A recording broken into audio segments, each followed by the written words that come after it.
So we're back at it with the Rancher. Decided probably should change the spark plug. So you're going to need a NGK BKR 5E-11.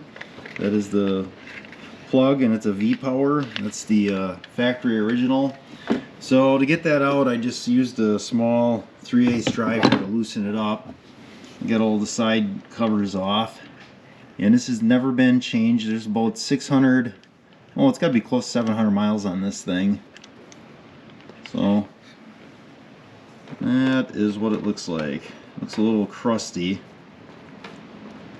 So we'll get the new one set up here to install. So when I put the new one in, what I like to do is put just a drop of like motor oil on the threads to screw it in. Don't put any never sees or anything like that. That'll screw up your torque value, but I think just a drop of oil can't hurt. So, and I think it looks pretty chunky at the top there. Alright, so there's a comparison of the two plugs side by side. And then in the owner's manual here,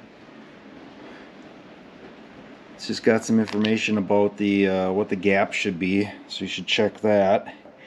And then on the bottom here, if the plug is old, so if you pull the plug out and you're going to put it back in, you need to tighten it 1/8 of a turn after it seats. And if you're installing a new plug, you need to tighten it twice to prevent loosening. So for an NGK, you're going to tighten it 3/4 of a turn after it seats, then you loosen the plug, then you turn it to that 1/8 of a turn after it seats, and that's the proper torque spec for it.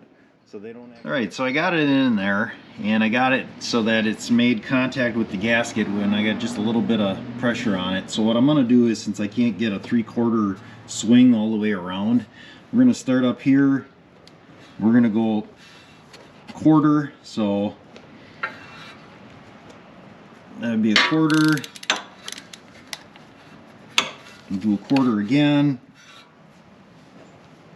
which should be 1/2. And we'll do one more, which should give us our 3/4. Holy smokes, that's tight. Yeah. Alright, we'll back it off. Loosen it. So basically all that's doing is crushing down that washer on this spark plug. So loosen it up a little bit. Alright, everything's loose. The washer is free of the cylinder head. Screw it back down until it makes contact again. Now we're just going to go 1/8 of a turn. So you need to get it. So it makes contact here again. So it's probably pretty good. Yeah, looks like we got some tension there. So let's figure 1/8. Let's see. This should be about 1/8, huh?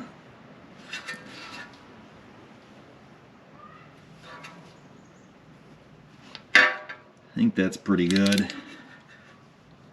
Yeah, it's pretty tight. If we can get this. There we go. Wiggle that off. Spark plug looks good.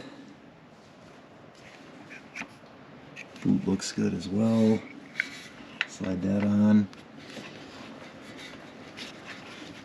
And it should, there we go, snap on. Alright, so this is going to be a cold start.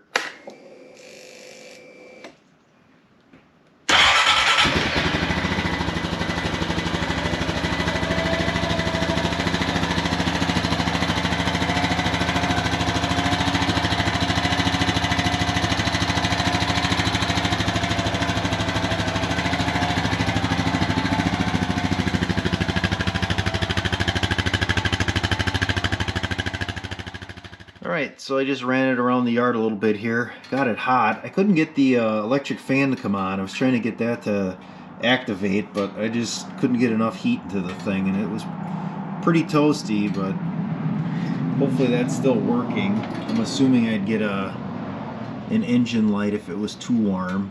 So otherwise, everything seems like it's working out well. I wouldn't say it performs any different, but this thing ends up with a lot of idling hours when we're out at the woods with it. So the only real mileage we got was a little bit of road running we did out there on some of the marked trails. So other than that, that'll be it for now.